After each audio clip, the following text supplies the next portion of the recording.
Conceitos básicos de ecologia, fatores bióticos e abióticos, ecossistema, população e comunidade. Esse é o assunto da aula de hoje, referente ao conteúdo dos alunos do 7º ano do ensino fundamental. O primeiro conceito da aula de hoje é o que são fatores abióticos. Em biologia, abiótico significa o a é não e bio é vida. Então, são todos os fatores, todas as influências que os seres vivos possam receber em um ecossistema que são derivados apenas de aspectos físicos, químicos ou físico-químicos do meio ambiente, tais como a luz, a umidade, o solo, a temperatura, dentre outros. Então, esses aqui, nós chamamos de fatores não vivos. Eles não têm um ciclo de crescimento, nascimento e morte, assim como os seres vivos, mas eles vão influenciar a vida dos seres vivos, apesar de serem fatores abióticos, fatores não vivos. Já os fatores que nós chamamos de bióticos são os fatores vivos, aqueles que vão constituir o meio ambiente e que vão ter um ciclo vital. A exemplo, aqui nós temos os produtores, que são os formados por plantas, algas ou bactérias, que são os seres vivos que fazem fotossíntese ou quimiossíntese, que produzem a sua própria alimentação e que são a base para a vida de todos os outros seres vivos. Vamos ter também consumidores, que podem ser herbívoros ou carnívoros, e os decompositores, também formados por bactérias e por fungos, que vão ter a função de destruir, de desmembrar toda a estrutura desse ser vivo para que tudo que faz parte do corpo dele volte para o meio ambiente. Então, aqui desse lado tem os fatores bióticos, os vivos, e os fatores abióticos, os não vivos. Só frisando aqui que a água, os gases e sais minerais, eles não têm vida, mas eles vão influenciar, por exemplo, no ciclo vital das plantas, na estrutura corporal dos animais e dos decompositores. Então, tanto os fatores bióticos, os vivos, quanto os abióticos, que são os fatores não vivos, eles estão totalmente entrelaçados para um equilíbrio ambiental.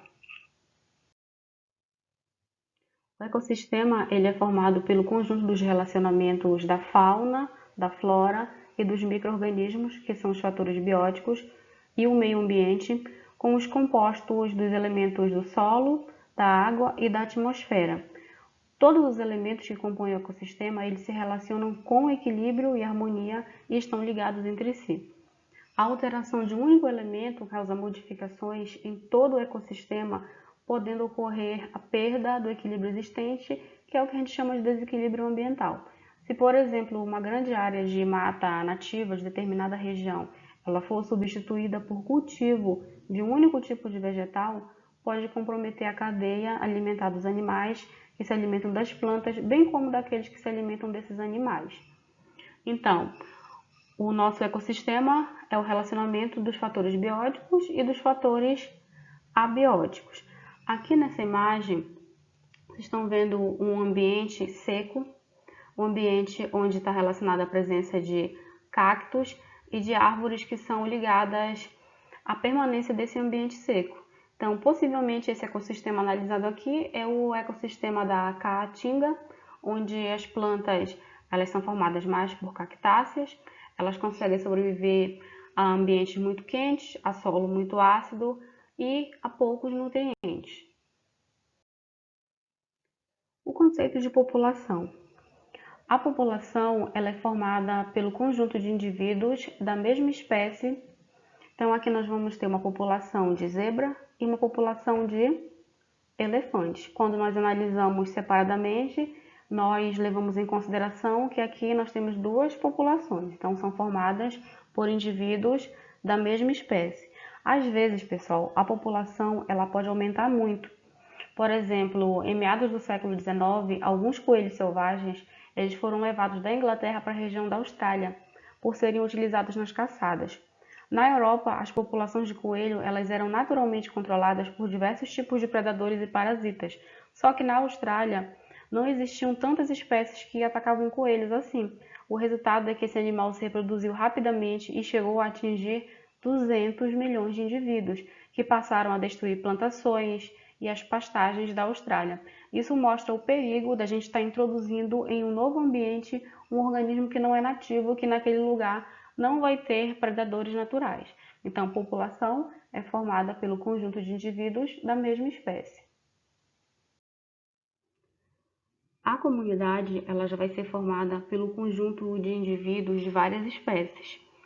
Então, aqui, se nós analisarmos, nós temos quantas populações dentro dessa única comunidade? Nós temos uma população de gazela, uma de zebra e uma de girafas. Então, nós temos, somando, 3 populações e uma comunidade. A diferença entre população e comunidade é que a população é formada pelo conjunto de indivíduos da mesma espécie e uma comunidade ela já vai ser formada por várias espécies, ou seja, por várias populações. A biosfera ela pode ser definida como o conjunto de todos os ecossistemas da Terra, ou seja, diz respeito às regiões habitadas do planeta.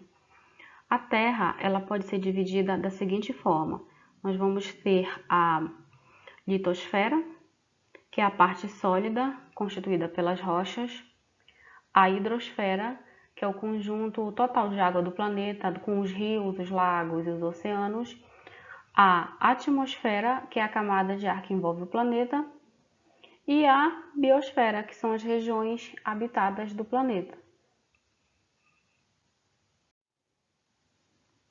Nas nossas próximas aulas, nós vamos começar os biomas brasileiros, a Amazônia, a Caatinga, o Cerrado, a Mata Atlântica, o Pampa e o Pantanal.